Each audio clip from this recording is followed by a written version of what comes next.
All right. You guys want to gather your things and come have a seat? We'll go ahead and get started.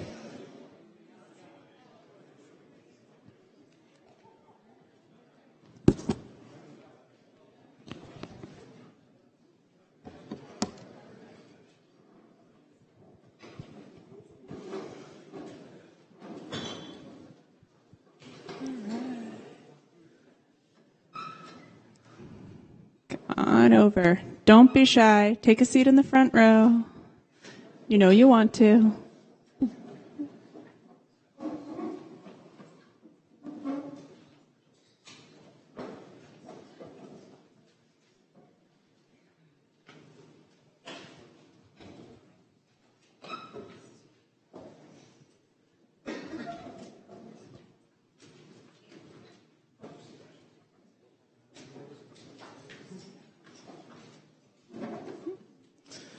All right.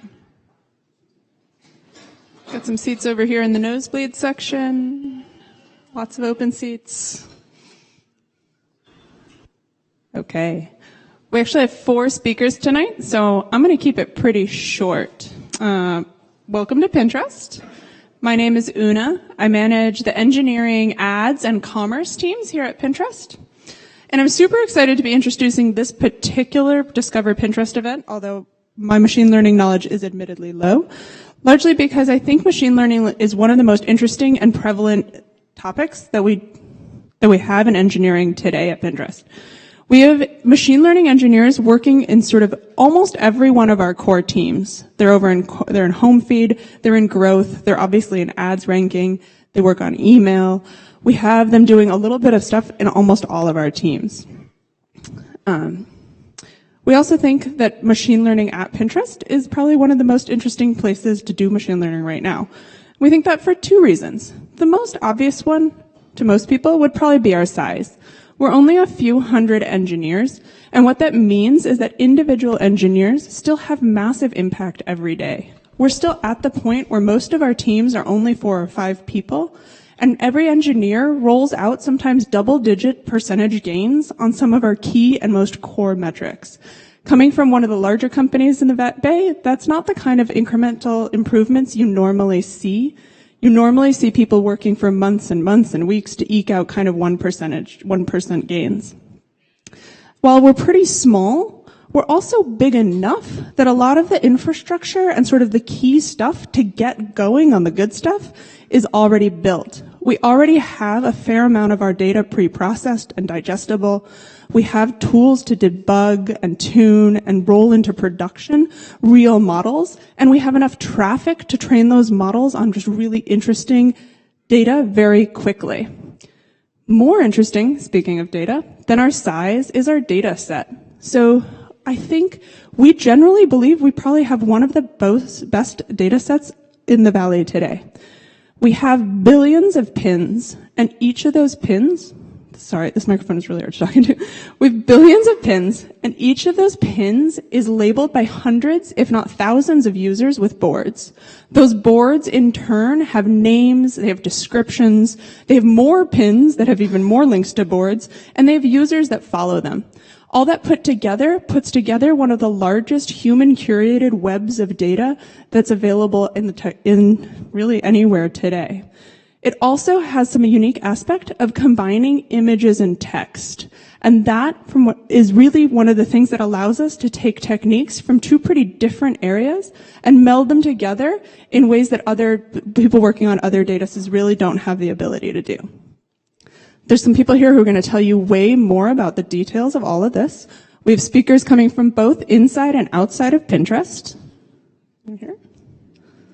We have Melanie Warwick, who is our keynote speaker, coming from SkyMind. She's a deep learning engineer there. And then we have 3 engineers internal to Pinterest, all of whom have last names that I am not going to even try and pronounce. We have Yure, who runs a team here that he's a ex-Stanford professor, who runs kind of a consulting team on machine learning projects throughout the company. Pushkar himself comes from one of my favorite teams, ads ranking. And Mukund is one of our oldest engineers on the home feed ranking team.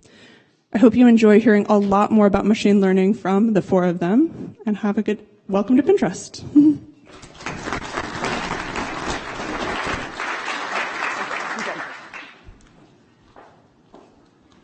Hi.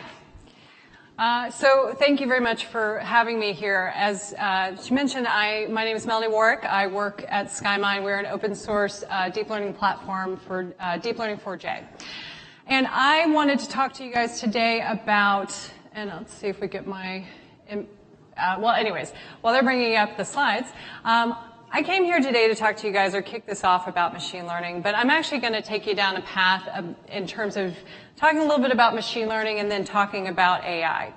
And to do this, I figured I'd explain a little bit about myself and how I got to where I am right now. I was working in business before, and about 3 years ago, I had a bit of a life-changing event in my life that made me decide, you know what, I want to do tech. I'd always had a love of tech, but I'd been telling myself this story that this is not something that is possible for me, that I don't have the skill sets, I don't have the capabilities for it. And not only that, I was like, you know what, I think I'm going to go after something that just seems like shooting the moon, and I want to go after AI.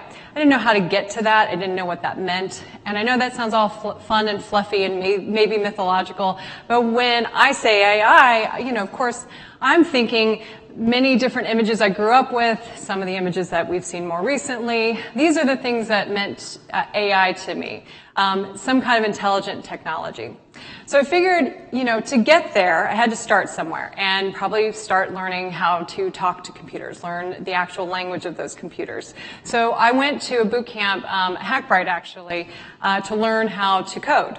And then I learned through Hackbright about data science, and I went to another boot camp to learn about data science. And if you work in data science, you know that what you're trying to do is take a lot of information and put it into some type of format that will help you make better decisions. And so what I'm going to do is take you through my path to where I'm at right now and give you some understanding of these concepts that are very popular in our space. So data science. How many of you guys are data scientists? All right, great. How many of you guys use machine learning? Okay, yeah. So machine learning, as I went into data science, I learned about machine learning. I was like, this seems to be the right direction to be going in if I want to get into intelligent technology. Machine learning, right? Well, it's about using algorithms for pattern recognition and prediction. And it's, you know, really leveraging a set of algorithms to help you abstract the data and make, you know, whether you're trying to give some type of results, summarized results, or I think more adequately, make your technology, make your services and your products more interactive, intuitive in the ways that it actually engages your users or whoever you're trying to engage. And within machine learning, there's an algorithm that's neural nets. And I realize as I continue to research the space that neural nets is really kind of a step much closer to AI because, you know, neural nets at the heart of it was supposed to be loosely based off of the brain. Now, I cannot stress that enough, that it is not the brain. But the algorithm itself has got this kind of connection to the brain in terms of, if you think about your brain, you've got, you know you have neurons, you have synapses, they're connected, they're transforming data until you have some understanding. So that concept, very high level, is what sort of was where they went with developing neural nets. And what you see here is a very simplified version of a neural net. And I've given a few talks on this actually, so you know, I can highly recommend. There's a lot of resources actually I've listed at the later in the slides that you guys can check out if you want to learn more about them. But ultimately, you see this net, it's got a number of equations that are taking place on each node, or each node has its own set of its own equation. It's doing a linear and a nonlinear transformation of data that you're feeding through it. And they're great for very complex, high-dimension data. They're fantastic when you're trying to work with images and text. And they're also really great when you're doing feature engineering. Now, how many of you guys actually use neural nets? Okay, got a couple of people in the audience. And how many of you have done feature engineering? Okay. So, feature engineering. you've got data. You're going to break it down into some kind of components. And what it is, it's about being able to find components of your data that will make your models more predictive. So you're trying to make sure that whatever question you're asking or whatever problem you're trying to solve, you want to be able to make you want to be able to identify components of the data that will be more of a predictor for whatever that problem is. So with this car, in terms of the car, if I was going to break it apart and say, let me determine how fast this car goes or predict how fast it can go, the feature of the seat won't necessarily tell me that much. But the tires might tell me a little something, and the engine definitely will. And so we do a lot of work when we're doing any type of modeling, but especially in machine learning, to identify features that are salient for whatever you're predicting. What's great about neural nets is that you can take all this data and just shove it into the neural net, and it will help you automatically identify those features. And so that's where some of that popularity for actually starting to apply this algorithm that honestly has been kind of it's been seen as this, not realistic approach necessarily, because it's hard to fully quantify or explain what kind of results you're getting out of it. But now people are starting to see that they can actually use it for something like feature engineering, automatic feature engineering, where you save time and effort. But it's not just used for that. They're starting to apply it to some really interesting problems, as I mentioned, from an image and text analysis side. Andre Karpathy, who is a researcher out of Stanford and with OpenAI, he has done some fantastic blog posts and classes around neural nets. And this is an example of one where he fed in the works of Shakespeare, and this is what his neural net generated. It's kind of interesting stuff. It's also being used by companies like Deep Dream, or actually groups like Deep Dream. I think they're based out of Google. And they're feeding lots of images and then having the neural net actually generate the images and come up with its own interpretation. It's kind of trippy, a little disturbing, depending on the images you've looked at. There's a number of research that came out in 2016 that actually shows how they've been able to identify objects in images and classify those objects, and then put that neural net in terms of object identification with another neural net that does text prediction or text generation, and be able to come up with descriptions for the image. And so that's actually pretty exciting. All of this is actually pretty exciting. What's interesting to me is that movies, media, all that, it sort of downplays the advancements we're getting, because users expect us to already be like living on the moon with the way our technology is. And this kind of stuff, we didn't have this a few years ago, or I guess before 2014, but we have it now, and it's pretty amazing what these types of algorithms are allowing us to achieve. And of course, the ubiquitous example, I think everybody talks about the self-driving cars. Neural nets are playing a role. That's not the only thing that goes into this, but it is playing a role in terms of making this work. So, where it matters most, why companies are willing to apply them, why they're willing to use them, is for things like what you guys, and I saw Andrew Zai, who's in the visual team here, he presented at Rework a couple weeks ago about how they're leveraging a neural net for you guys to do object recognition within your image, within image search in Pinterest, which I was pretty impressed at. I mean, that is taking some amazing, a great way to take some research that's been done in this space and apply it to a product that's very valuable to your user base, to the Pinterest user base. And you can only imagine that this will continue to be applied in many different companies going forward, and you can see how it will be applied. That kind of image search analysis, that's very valuable. And that's why companies will start to pay more attention to this and look at how they want to apply it. So, okay, I've told you about how, there's machine learning. You use these set of algorithms you're doing. This is all machine learning. This is ways that machine learning is being applied. It's specifically about the neural net algorithm in machine learning. But is this AI? Is this AI? What is AI? What is artificial intelligence? Because, I've been trying to move down this path towards it. And that's a question that, as I mentioned, when you say those words, you think robots. You think humanoid robots typically. Maybe not everybody, but these are images that will start to come to mind. A lot of people have gotten together and argued extensively about what that term means, or what those terms mean. And there was actually some researchers who put together a paper on all the different definitions that exist.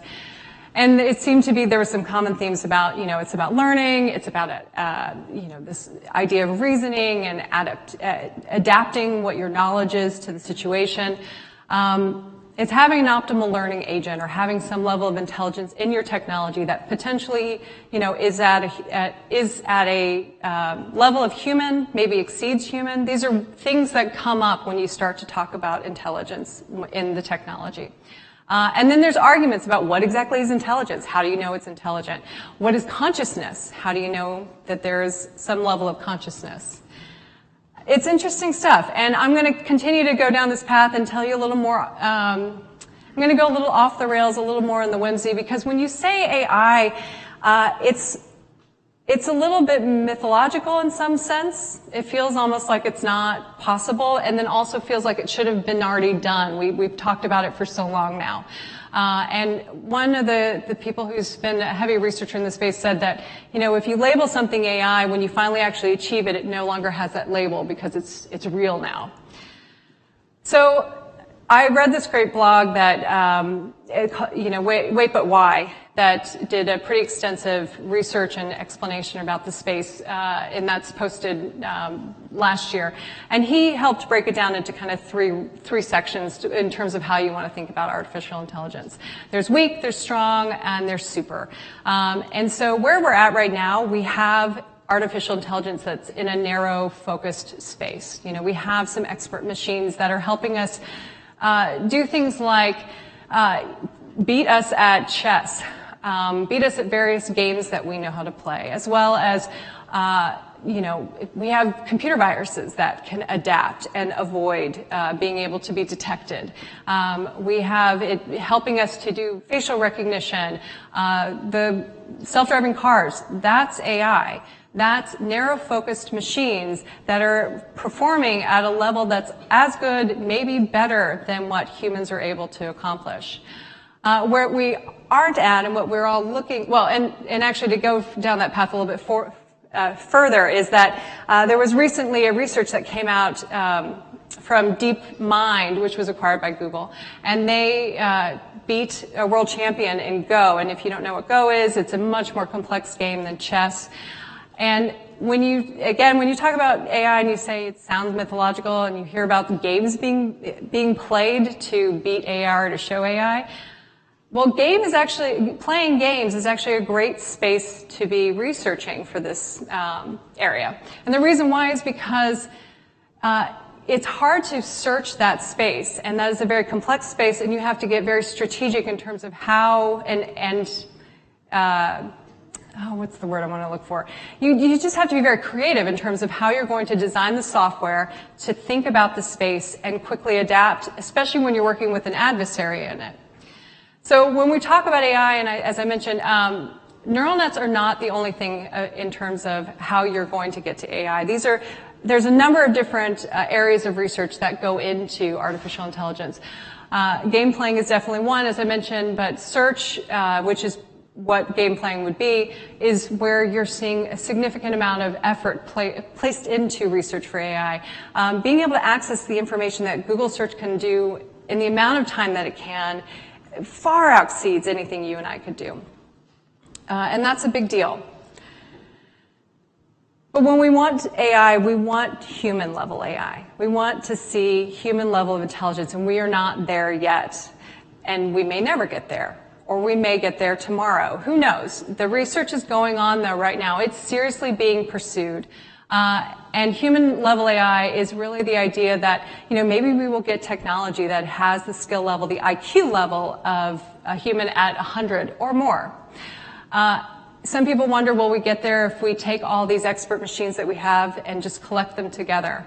Or will we not? To be determined in terms of how that goes. But when we talk about getting to that point, Turing, of course, gets mentioned. It's the test to tell whether we've achieved this point. And I'd argue, is Turing really the right test for this? Turing is great for creating chatbots, and we beat it. Apparently, we beat the Turing test, or the Turing test was beaten in 2014 by Eugene Gutzman, which is this Ukrainian, 13-year-old Ukrainian boy whose second language was English. Did you guys hear about the Ukrainian 13-year-old Eugene Gutzman? Yeah?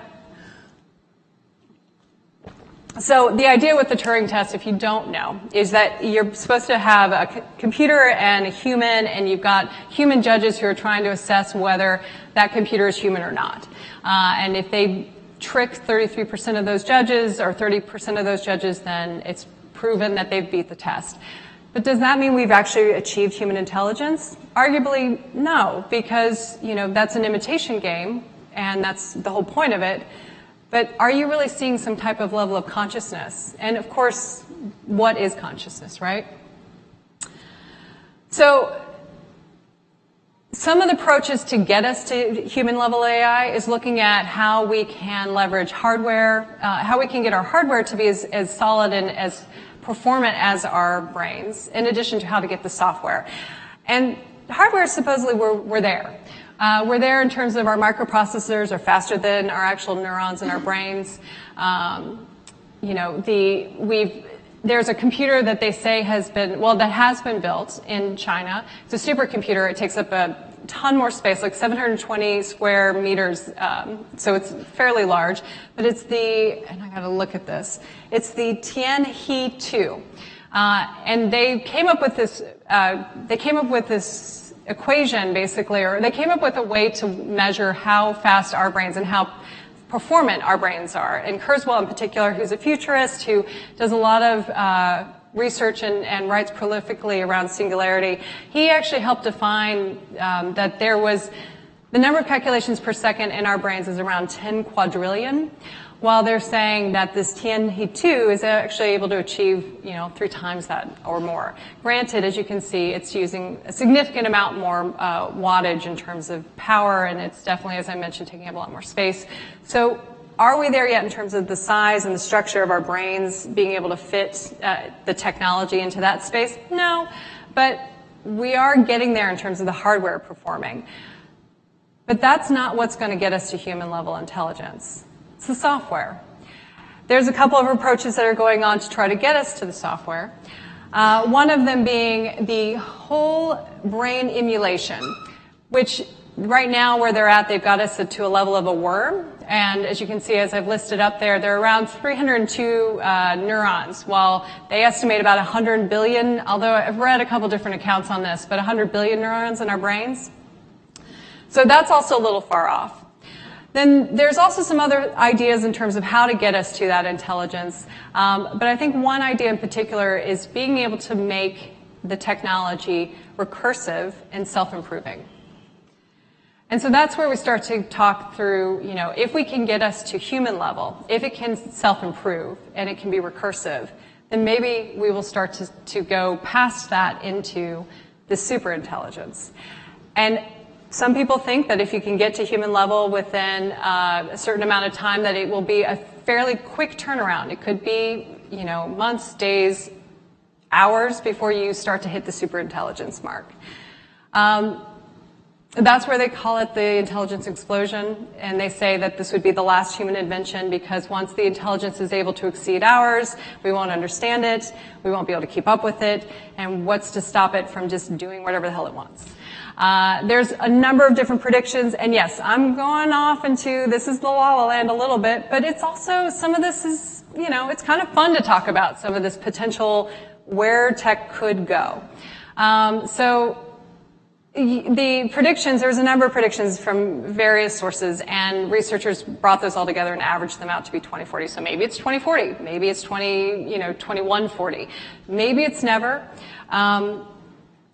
What's interesting about this is that, this stuff, like I said, there are researchers who are pursuing this pretty avidly. Whether they achieve superintelligence or not, they are trying to get us down this path where we have technology that is indicating, a general intelligence. That's not just this narrow band, I beat you at chess, but that I beat you at chess and I'm aware of what I am, and I'm aware, and I'm not only able to beat you at chess, I'm also able to make coffee, and I can then, write a sonnet and understand that sonnet. We don't have the tech able to do that right now, but they are trying to build it. And when you talk about it, there's fear and there's excitement, and especially when you talk about superintelligence, there's fear and excitement to the extremes. So let's go ahead and touch on the fear and the excitement at the extremes. The biggest concerns, the biggest excitement is definitely we could live forever, or we could all die. So everybody run for cover. Go out and spend all your money right now, or before 2040. Okay, so that's a possibility. This might happen, this might not. It's kind of fun to sort of explore where that could lead us. But I think it's more realistic to talk about how AI is impacting us, especially narrow AI, how it's impacting us in the near future, as well as from a positive and a negative perspective. So I showed you all those cute and maybe not so cute images of robots in the beginning. One of the challenges we have is that we anthropomorphize the technology. We like to ascribe these human emotions on it. And it's important to realize that, this tech doesn't necessarily, just because you've coded it and you are human, doesn't mean that you are making the technology itself human. It's not taking on your characteristics unless you're finding a way to fully encode into it that understanding. So it's important to understand it is its own alien. It's very different in terms of how its intelligence works, and that its goals are being set by you right now. So that's good to be aware of. I think from a more, grounded perspective, when you're working on machine learning and you have technology that can improve itself and can adapt, and especially when you're using technology for any kind of, influence on others, that there's an interesting kind of line we're going to start to see being blurred more and more from a persuasion and a privacy perspective. Because we already have sales and marketers who are amazing at selling stuff, are amazing at figuring out just the right way to present things to you, to want stuff that you didn't know you wanted. And we're now building this technology that can adapt and understand you, understand your behaviors, understand your nuances, and quickly show you things you didn't think you knew or didn't know you wanted, but now you do. I think I remember reading the thing about how they started putting beer near, diapers, because they realized fathers were coming into grocery stores looking for diapers and picked up some beer on their way out. So that's an interesting space, and I think, it brings to light, or I'm trying to emphasize this from the standpoint of, it's good to be aware of it when you're working on it. It's not to say we won't see this continue to grow and change, but it's good to call it out. From a legal standpoint, as our technology becomes more intelligent and adapts more quickly to us, we have to be aware of the fact that our legal protections won't necessarily keep up. And that could be a challenge. I mean, it takes a long time to get certain laws into place, but if we have self-driving cars, that changes the rules in terms of, liability, and what that means for us. But what's more salient, what's more pertinent to us right now is the potential challenges from an economic standpoint. There is definitely a risk that we will start to see wages stagnate and see job growth kind of reduce. It may be happening. It may be already happening right now. I actually was at NIPS last year, and this MIT professor presented, this is a graph he shared where he was trying to show wage growth over different decades, and that bottom blue line is his way of showing how in the 2000s, from what their research has shown, is that, we're starting to see it kind of level out. There's always been an argument that as we switch industries that we actually see just shifts of skills into different industries, but there's not a disappearing of our actual jobs. We just have, new jobs or new skills needed in other places. But like I said, the concern is that as we're making our technology automated, or automating things as we're making more intelligence in our technology, the technology can do things better than we can at certain skill levels. We may be actually reducing the jobs that are out there and what kind of jobs are available. So, okay, it's not all dire, it's not all the end of the world. Those who are researching AI are researching neural nets in general, and I'm not trying to say neural nets are only AI. I know I've said that before, and I want to make sure I'm very clear on that. But those who are looking to AI are typically working in neural nets. And what they like to talk about a lot is how the excitement around how this is going to impact us from a health perspective. I spoke to somebody who worked on a project where you can take a picture of a child's ear and send that into a computer system they built that will be able to help you diagnose if it's infected and what kind of treatment you can get from that. That's pretty awesome, actually. And that type of solution, those types of solutions are being explored more and more. I was, reading about how they're hoping for faster diagnosis. They're hoping for maybe faster cures. I mean, if we start to see different diseases pop up like the Zika virus, maybe they will be able to come back with more intelligent technology to quickly turn around some type of, of medicine that we can take and offset these different viruses or different problems that are arising. From a safety and security standpoint, this can go either way in terms of the positive and the negative, but, to be able to identify different anomalies that are out there, identify terrorists, identify local crime issues.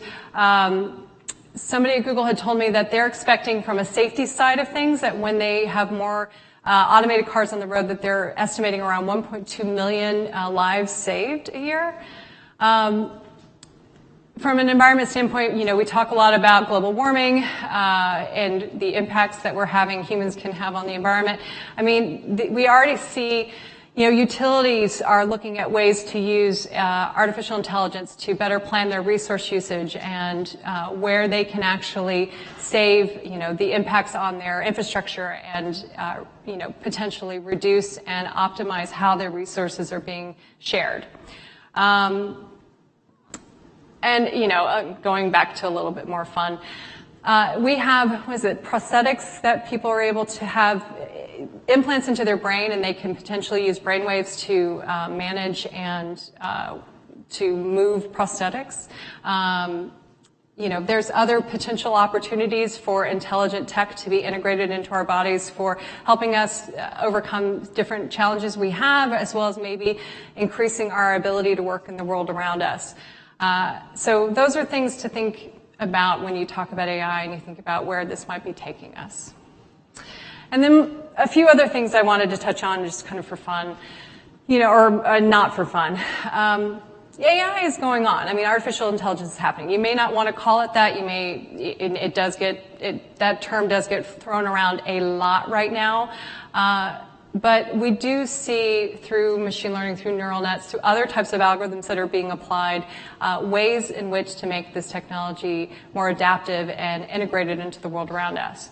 There is serious pursuit of AGI, and there's a common agreement that if we were to achieve ASI, and I'd love to chat with anybody afterwards if they want to discuss where we're going and what that's going to look like, but the discussion is that it's going to change everything, and it's hard for us to really know what that would look like if it does change everything. I mean, how can we imagine what that intelligence would actually bring to the table fully? And then, if we were to merge with tech, I can't help but wonder, would we still be human? So on a more related to this whole talk side of things, from what is machine learning? As I mentioned, it's algorithms that help you do pattern recognition, help you do prediction. What is neural nets? It's great for, at the end of the day, it's an algorithm that it's great for doing feature engineering, and it's very valuable for companies. The reason why you will see them spend money is for customization. And what is AI? I mean, AI is a level of intelligence. You can spend however long you want discussing what kind of intelligence. But I think when you start to get to the heart of it, it is definitely around looking at achieving some type of self-improvement, recursive learning. And those who are researching that space, where they think the next step is in artificial intelligence is being able to explore unsupervised learning and seeing what opportunities, what information you can get out of that. That's where they're focusing. And I told you this, explained this story to you from telling you what I was interested in, how I got to where I am, a little bit because, as I mentioned, AI sounds a little fanciful. The pursuit that I've been on seemed a little bit unbelievable in some ways. But I am working on neural nets right now, and it was one of those things where, I took a risk, I went after it, and I'm still going down this path. It's not like I've completed it, but I'm trying to emphasize, because machine learning to me is something that requires some level of creativity, some level of going after things that you wouldn't have imagined dreaming about, or asking the hard question, asking the silly questions, asking some crazy questions, kind of being a little out there in terms of what you're going to work on. Because that's where you're going to start to find and solve problems that you wouldn't have imagined solving. So I highly recommend pushing boundaries. If you find that you're going to fail at it, fine. Fail, move on. But if you push boundaries, you are really going to actually be more successful in this space. If you really seek out some of the more interesting and fun and creative and silly and strange ideas, you'll find you're solving some problems you never would have imagined. So take risks. I highly recommend it. All right, and I have a lot of references, especially images, because I used a lot of images. And some people helped me. I was really very thankful for that. I am going to post this out there if you do want to see these slides. I'll be tweeting them out shortly. But I work for SkyMind. As I mentioned, we're an open source neural net platform. If you guys have any interest in contributing to it, we would love it. We're always happy to have anybody join in. The @NightOwl is my Twitter handle, and we have a chat channel Gitter is actually a GitHub chat channel, so if you want to join that at any point and geek out about neural nets or anything else, we welcome it, and that's all I got. So thank you so much for your time.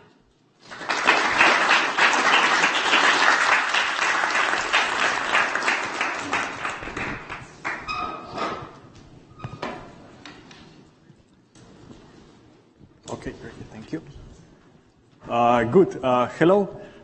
Thanks for coming. I saw quite a few took my book, so I hope you enjoy it. If you find any mistakes, definitely let me know so that the next edition is even better. Okay, so what I want to talk to you about is, I've been here working for Pinterest now almost a year, and I'll tell you what I learned, and I'll show you one of the projects I worked on, okay? And really, if we think of pins as these objects that people are collecting all over the web, the question is, how do these pins fit together? So that's what I want to teach you, okay? So here is one way how to think about Pinterest, right? You shouldn't be thinking of Pinterest as a social network, but you should really think of it as a discovery engine, right? Where people go and collect interesting objects on the web and save and curate them on Pinterest so that they can come and retrieve and do something with them later. Okay? So what are these objects that people curate off the web, right? So people take these objects, we call them pins. Here's a pin, it has a description and everything else, right? It's a particular leather bag. And then they organize these pins into collections called boards, right? So somebody can come and say, here are my favorite leather bags, right? So what Pinterest is, it's really like a catalog of different types of objects and how these objects, in some sense, fit together.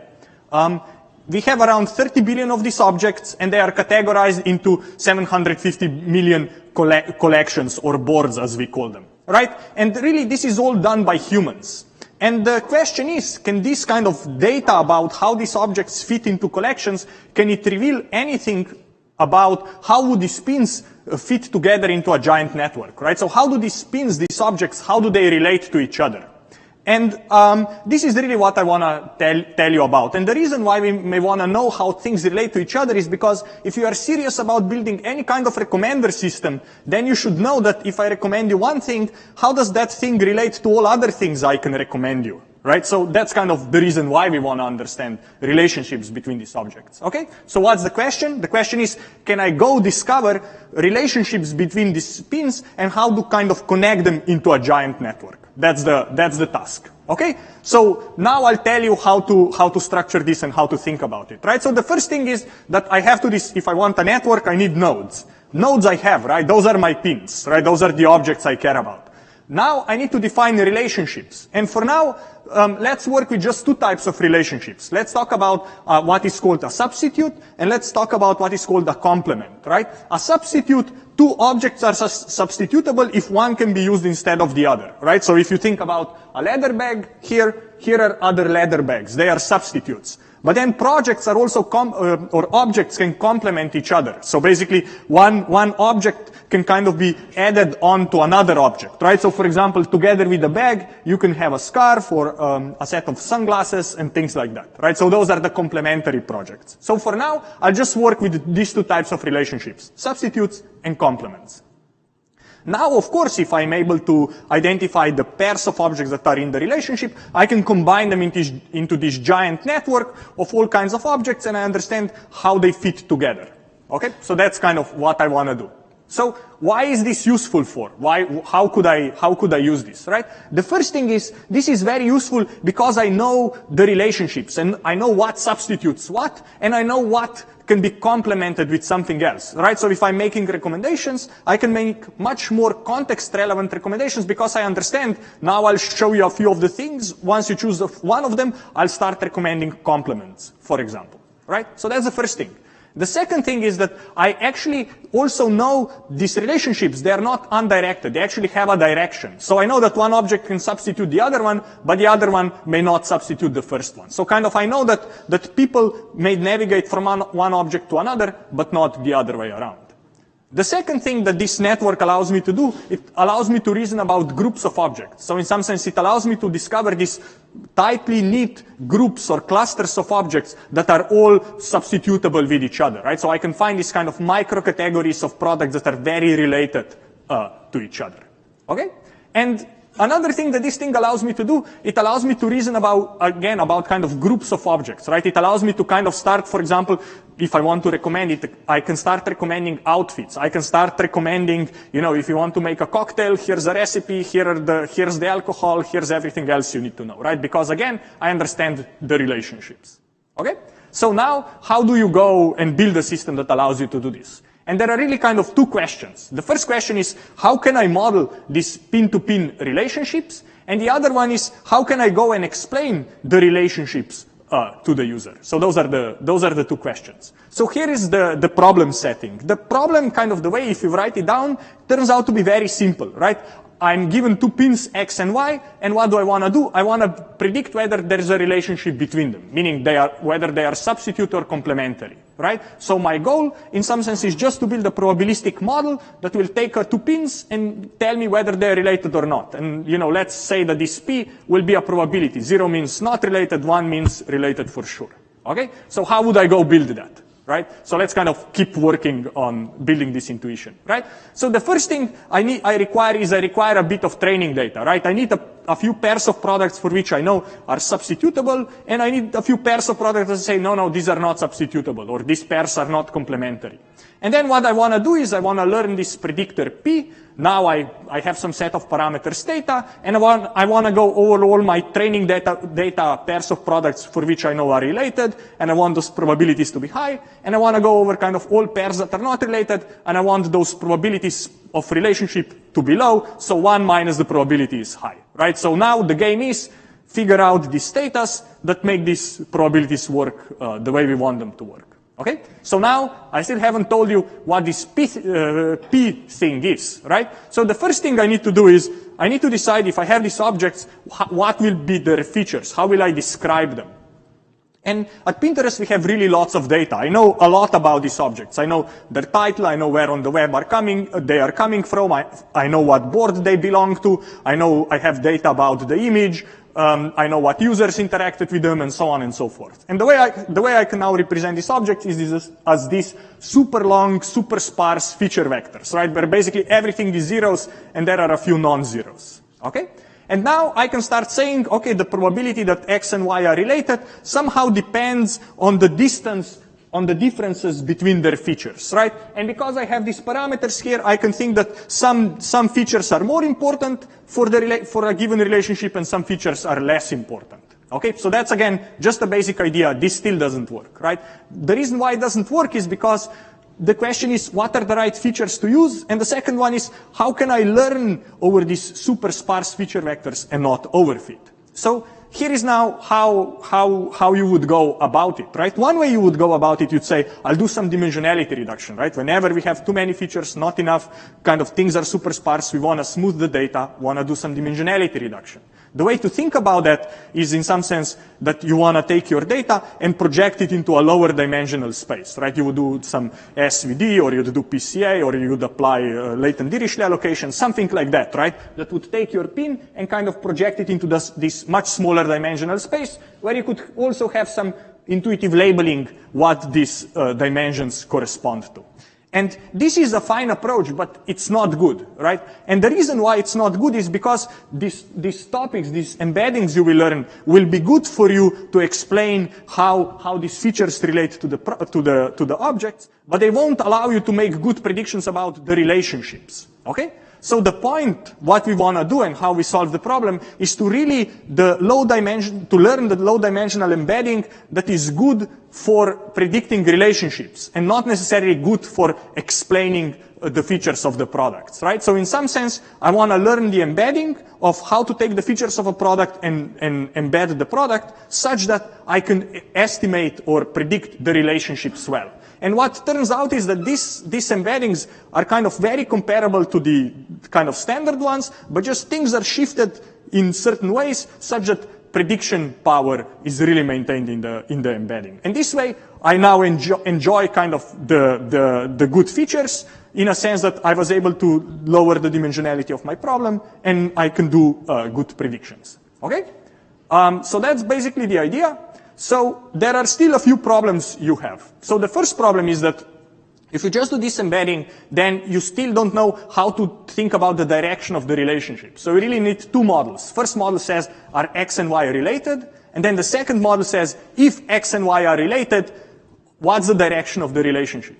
And what is interesting is that what you find is that the properties of the product tell you whether two products are related, but then this very kind of subjective type of language, what people think about that object, tells you which direction the relationship is going. So that's kind of, if you look at what the model is learning. So that's one thing. And then the other thing is, we don't only have one type of relationship, but we have multiple types of relationships. So the way you solve the problem there is that you learn one embedding, but then the predictor that takes the low dimensional data and predict the relationship, those predictors depend on the relationship you are trying to estimate. So one embedding, multiple predictors or multiple regressors for each of the relationship types. So that's kind of the sketch of how we do it. So the way we now do this is we implement this in C++. We have these sweet machines with the terabyte of memory. So you just kind of suck it into memory and it works really well. You use OpenMP to parallelize the computations. The way you do the learning, you use kind of a second order quasi-Newton method. LBFGS is the method of choice, GIP sampling for the low dimensional topic modeling, and things works really well. So what I want to do next is show you a few examples. The first way we tested this was actually we tested using human data and some human ground truth. And in particular, these things work really well on objects where where these relationships are not entirely clear, like for example for clothing and things like that. In electronics and so on, these relationships are kind of, in some sense, easier to determine, but they are less surprising. While in clothes, it's interesting to see what matches what substitutes what. But overall, we can do quite well. Finding substitutes is easier than finding complements. And if you think about it intuitively, that makes sense. A few examples. This is the query, right? This is what you are looking at. Here are the substitutes. Here are the complements. If you are looking at this type of belt, these are the substitute belts. Here are some complement ideas. Something for men, again, another belt, matching belts, and some complement ideas. Things are quite good here as well. I was telling you before is that you can find clusters of tightly related products. Here are some examples of that. Black t-shirts, checker shirts, shoes, and you see how these things kind of really visually match each other. And just to conclude, kind of what are the next steps? The next steps are really to kind of expand the number of relationships we are able to learn, so we can really start reasoning about how are things related and how one type of object can be recommended in the context of another type of object. If you guys have any question, happy to take them later. We also have papers on these things. Thank you very much.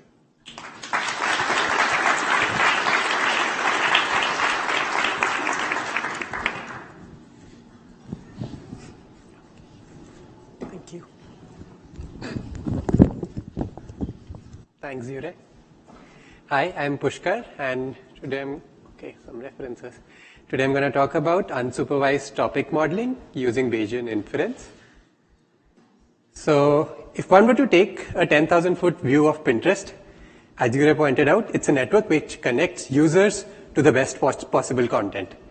So that's the problem we are trying to solve every day. The issue is that standard approaches of matching users and content don't work well at our scale. We have hundreds of millions of users, several billion pins, so you can't really match every user against every pin to find the best possible matches. So the first step towards solving this problem is to come up with a good representation for our users and our pins. And that's exactly what I'm going to talk about. So a good starting point for developing this relationship, this type of a representation, would be to use a bag of words. So for users, you can derive a bag of words based on their interactions with the site. So these can be the queries that the user has run, or the boards that the user has created, or the titles for the pins that he has interacted with. Similarly, for content, you can derive these bag of words based on the boards that they are pinned to, the searches where they show up, and a whole bunch of other metadata. So that's a good start. But there's a problem with using bag of words in any sort of model. And the issue is that bag of words are often very noisy, and they're often overwhelming for a given model. So for example, if we look at the bag of words shown on the left-hand side in this picture, it looks kind of noisy, and it doesn't convey as much meaning as if I were to say that the user is interested in trucks and food.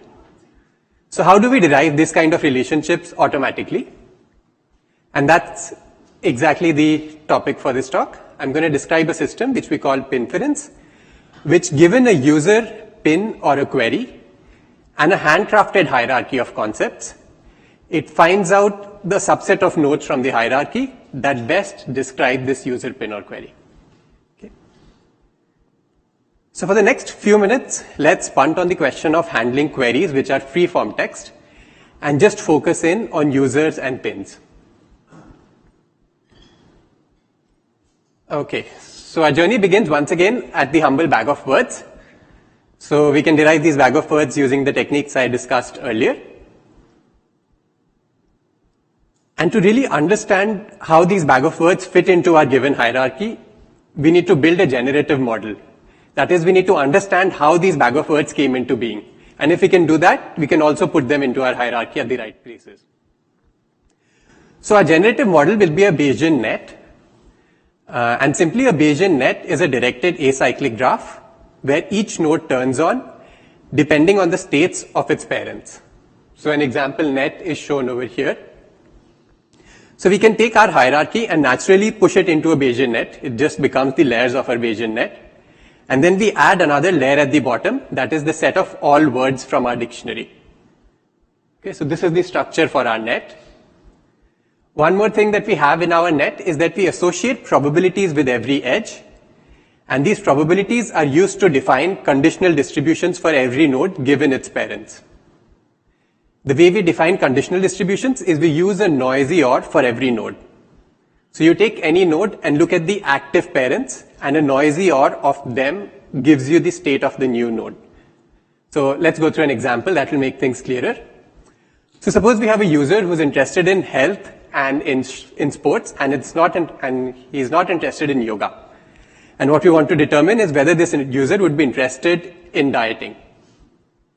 So what we can do is, using this noisy OR concept, we can say that the probability that he's interested in dieting is given by the equation shown over here. So that's our factor for every node. That's our succinct description for every node. Okay, so that's our generative model. Now the next question, this brings up two questions. First, how do we train these kind of models? That is, how do we figure out the probabilities on the edges? And the second question is, suppose I give you a trained model, how do you do inference on it? So given a model and a set of words, how do you figure out which nodes in the model best represent those words?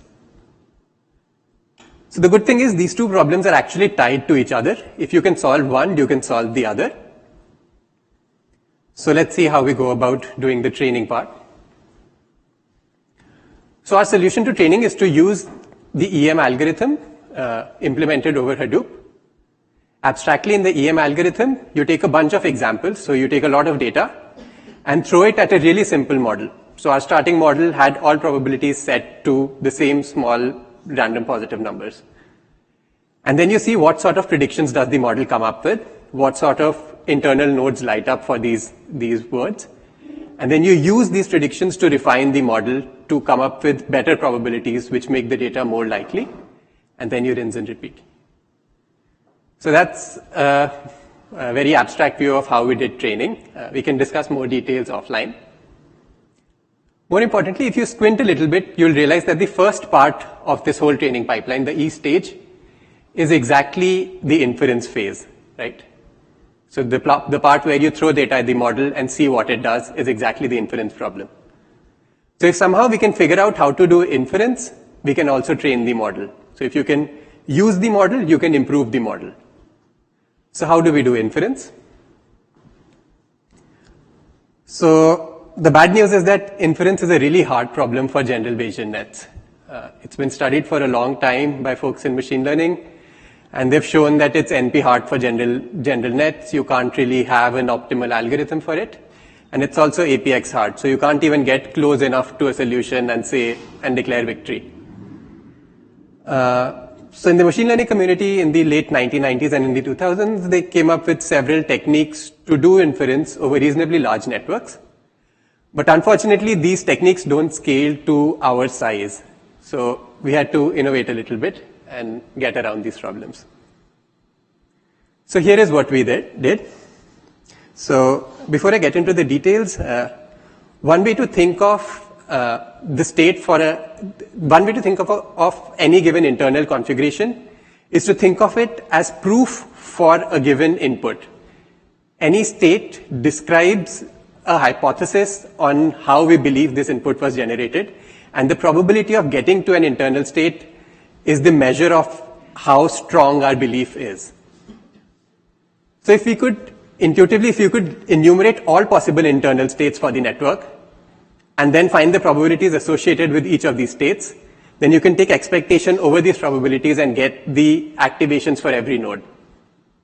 But this would obviously be very, very slow. You can't enumerate over thousands of nodes.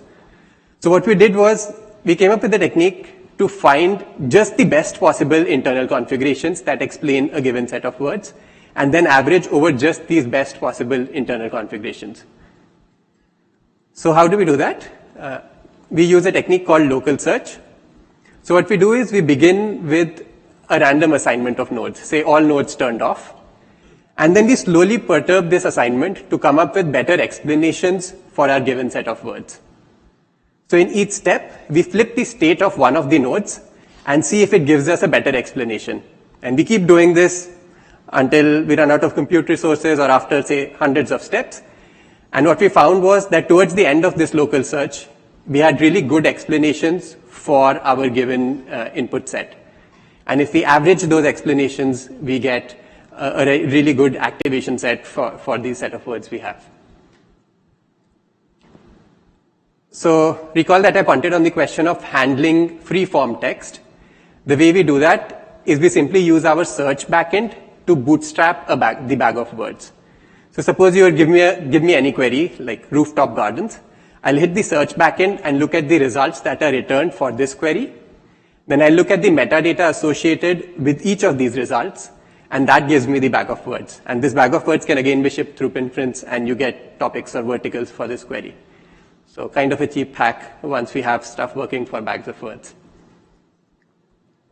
So let's look at some results to get intuition on how this thing is doing. So on the left are queries, and on the right are topics that we inferred from them from our given hierarchy. So I'd like to draw notice to a couple of results here, the last two results. Notice that Pinference managed to distinguish between egg and Easter egg. So Easter egg is classified into more holiday-themed stuff, like holidays and events, parties, whereas egg is classified as a pure food and desserts and quick meals kind of query. So I would consider this a win as opposed to other token-based approaches which would get confused with the common token between these two searches. So in an audience which is primarily engineers, it's imperative to point out that Lilly Pulitzer is a fashion designer. This is her Wikipedia page.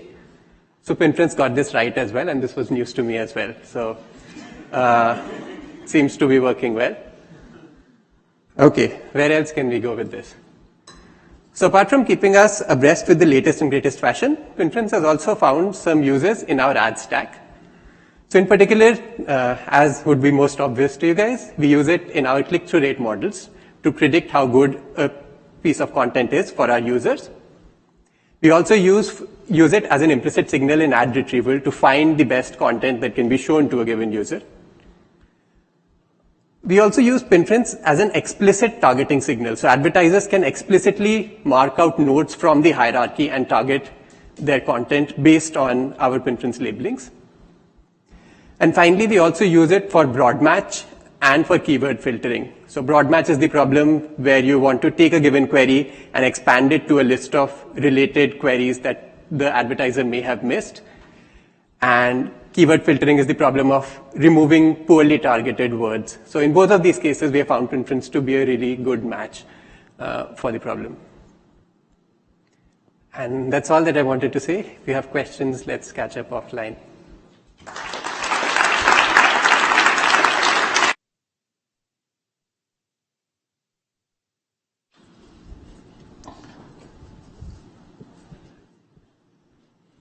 Thanks, Pushkar. So my name is Mukund. I'm an engineer here at Pinterest, and today I'm going to be talking about some lessons that we've learned while building out machine learning models for home feed. So as you probably know, home feeds, it's a personalized stream of pins. It's generated from a variety of sources, and the home feed team uses machine learning very, very heavily. In this talk, I'm actually going to be focusing a little bit more on the operational aspects of machine learning. I'm not going to really talk about some of the algorithms specifically that we're using. I'm going to talk a little bit more about the operational side of machine learning. Here are some problems that we're actually applying machine learning to in home feed. We have to generate candidates from billions of pins because obviously we can't show you all of those pins, so we have to generate a subset of candidates. We need to rank and score those candidates that we actually generate. We need to blend these different pins from different sources. We need to blend them together so that we generate a home feed that's both relevant and diverse. And finally, of course, we need to scale this out. We need to do this millions of times every single day. So we use machine learning for all of these tasks, and I'm going to be talking about what we learned while we actually built out models for doing these various problems. So the first problem is that, the value of debugging is one of the most important things that we actually learned. Machine learning systems are, they're very hard to debug. They're essentially robust systems. They're designed to work in the presence of noisy features. They're designed to work when your features are incorrect or not predictive enough. So for example, it means that, if you implement a feature incorrectly, the machine learning system will still do something intelligent. It still works. If your system, if your features suddenly stop working, your system does not behave, it does not fail catastrophically. It degrades gracefully. So what this means is that it makes debugging these failures very, very difficult. So as an example, what we had done was we had actually made several of these similar kinds of mistakes. One of the first models that we actually built out, the feature was actually transformed differently in production than it was actually trained in. So you would think that this would actually behave very, very badly, but nonetheless, when we actually put it out there, it showed lift. Strange, but it actually worked. And the reason is that, there are lots of other features that actually worked in this case. And so it kind of, the robustness was, hid the problem that there was a problem with this feature. We've had problems in our training tools, in which case, some of the features actually get dropped. Nonetheless, these systems, they somehow compensate for that because that's what they're designed to do. So if you only look at the output of these systems, if you only treat these systems as black boxes, then it becomes very, very hard to actually find out when something goes wrong, right? And so what you need to do is you need to not just look at the output, but you also need ways in which you can actually investigate and then figure out if everything is behaving internally as well as you possibly can behave, right? The other big one is that, so besides the fact that, debugging is hard, It's also interesting to know that there is really no objective data set for many of the problems that you're actually trying to solve in practice.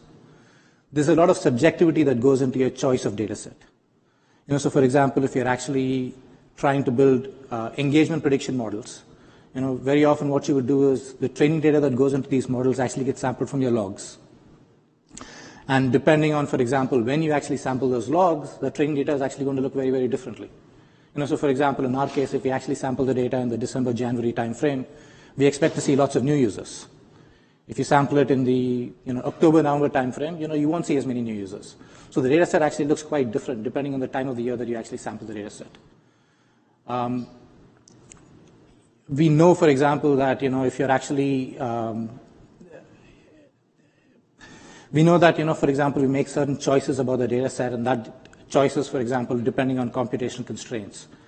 Again, if you're actually trying to predict engagement models, then you typically will not actually sample your positive samples and your negative samples on a one-to-one basis. Typically you will sample the negative data at a much lower rate than the positive data. So what this means is that there is again arbitrariness in your choice of training data. And so all of these arbitrary choices that you make, they contribute much more significantly to your final model, or they have a bigger impact on your final model than, for example, your choice of models. Right? So, whether you pick a logistic regression model or an SVM model matters a lot less than, how you actually sample your data. So it becomes a lot more important for you to actually systematically test and vary this, much more so, for example, than varying the regularization parameter. So it's not just the training data that's an issue. The evaluation itself tends to be very, very hard. So it's pretty common knowledge, for example, that you need to have a different training data set than an evaluation data set, right? So you kind of know that you don't want to do your evaluation on the same data set that you use for training. But it's not just a difference between the evaluation data and the training data, but it's also the kind of metrics that you use. When you're actually training a model, you typically optimize for a loss function. When you're actually evaluating on data, or offline data, when you're actually evaluating the quality of a model, it's not necessarily a hinge loss or a loss function that you're concerned about, but something like, for example, the classifier accuracy or the area under the curve. However, when you finally ship the models, what you actually care about is, are the business metrics that you're interested in, do they actually change or not? Now, all of these three things are actually quite different. So for example, if you know that you overfit on your training data, the classifier accuracy might be different on your training data and then your test data. And similarly, if you overtrain on your offline metrics, you might actually have a different set of models that perform optimally on your offline data than perform optimally when you actually ship it. And this is particularly important because, every experiment that you run, it actually takes a significantly long period of time to actually get the results of the experiment. Whereas on the other hand, offline metrics, you can actually evaluate them quite quickly. So the feedback loop for offline metrics is relatively small. The feedback loop for online metrics takes a long period of time. So it's very, very important to actually pick a set of offline metrics which actually correlate well to your online metrics. So rather than picking, an arbitrary offline metric, you actually want to tune your offline metric, and you want to tune the way in which you actually select your offline data so that you can actually do a good job of predicting how the model is going to perform when you ship it. And this is even more important because, as I just mentioned, there's a lot of subjectivity in your choice of training data. Right? So because there's a lot of subjectivity in the choice of training data, the evaluation data typically is different in distribution in the way that it's actually generated from the training data. So even though it's conventional wisdom to actually make sure that your evaluation data and your training data have the same distribution, in fact, our experience is that you actually want them to be different.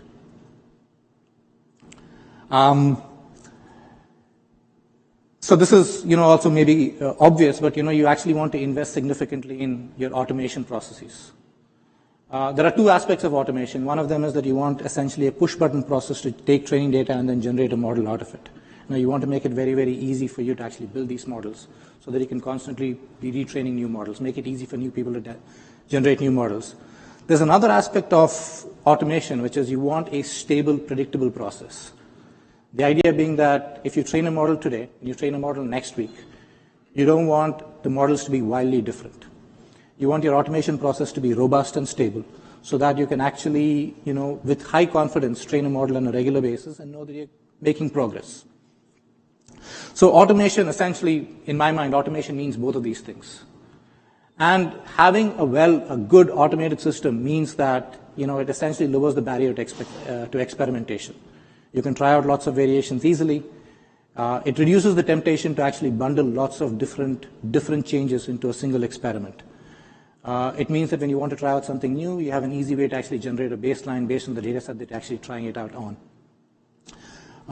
We have found that regular training yields predictable results, and simply because we actually have a good automated process. It took us a bit of struggle to actually get to this point, because earlier on sometimes we would see gains, sometimes we wouldn't, and we had to invest a significant amount of work in actually getting these things so that it's predictable.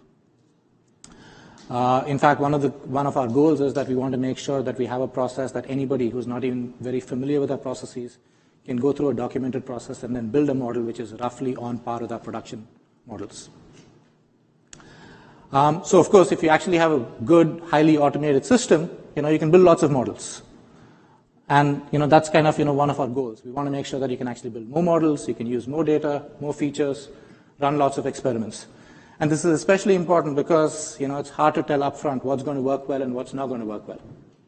So you want to make sure that you can try out lots of things. You want to make sure that you can try out lots of things cheaply. When things fail, you want to make sure that you can debug them easily. So, yeah.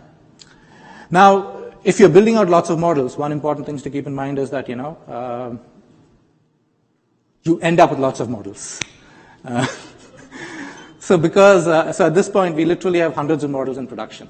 Literally hundreds of models in production. And they are different kinds of models. We have linear models, we have decision tree models, we'll have neural network models. They're trained by different engineers, they optimize for different things, they use different sets of features, they're used for different purposes, but they all run on the exact same infrastructure, right? And because we have this infrastructure which can actually do lots of different things, that lots of people are using it for different reasons, it's kind of important to actually have a process in which you can actually manage all these many models that you'll end up with. So we treat our models like code. We treat our experiments in the same way that other people would treat code as well. So our experiments go through a rigorous review. Our models that actually go into production actually go through a rigorous review as well. Every model that we actually build out, we document it well. We have good processes for tracking experiments and then communicating successes and failures. So if you have lots of models used for lots of different purposes, it stands to reason that some models are actually going to last for a really long period of time. And that's essentially what we have. So we have models, in fact, we have models that we built a year ago that we could actually launch right now. Right, so we have these models which can actually, we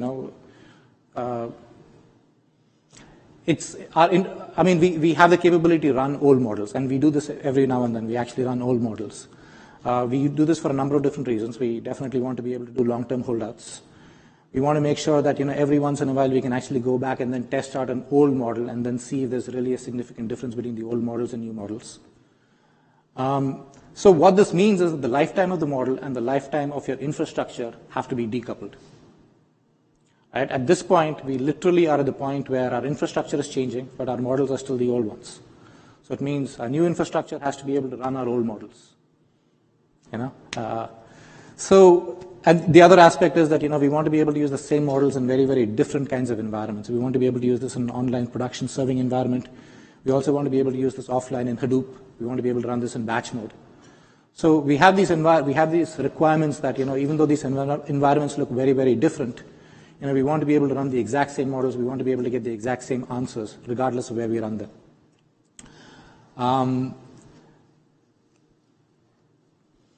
Now, when you run these models over a relatively long period of time, lots of things change. So what we try and do is we try and make sure that we're not just representing our models in the minimal possible way, but in fact we're actually representing the models in a very rich way, which is a complete representation of everything that the models requires. So for example, if you have a linear model is not just an array of coefficients, but rather a linear model actually are models. In this case, it's the coefficients along with all the raw features that it consumes, along with all the transforms that get applied to the raw features, along with any transform that you might actually apply to the output of the linear model, along with documentation about how this model is produced, what date ranges the training data was generated from. So pretty much everything about the model is actually encoded in our model description.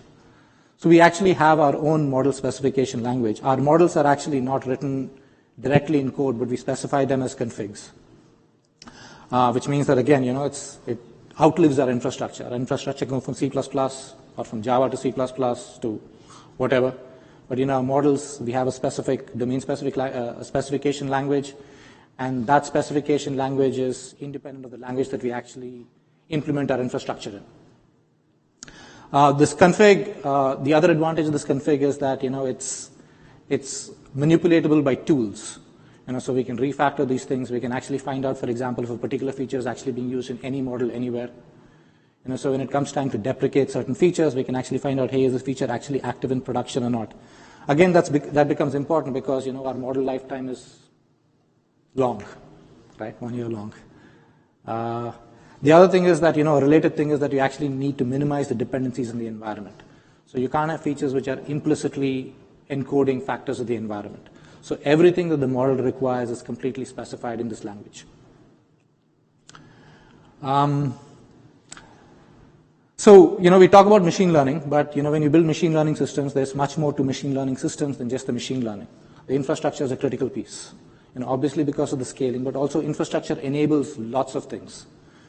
And because building these systems, these high-quality systems, requires people with different expertise to actually work together. So, for example, we want to make sure that people who specialize in machine learning or specialize in building out ranking in models, they don't need a deep understanding of the infrastructure in order to make progress. And at the same time, we want to make sure that our infrastructure experts can build and evolve and scale these systems and not necessarily be restricted by our current models, right? So decoupling the infrastructure and the modeling pieces is hard, but we have found it to be extremely useful, because now we can actually have people with very, very different backgrounds working together, evolving the system. It's hard because, these kinds of systems, you have to clearly define what the interfaces look like, and it's something that you need to decide up front, so organic evolution doesn't quite cut it. So we had to go through this painful phase when we actually reorganized, re-architected our infrastructure in order to support this. But, it's turned out to be extremely useful now.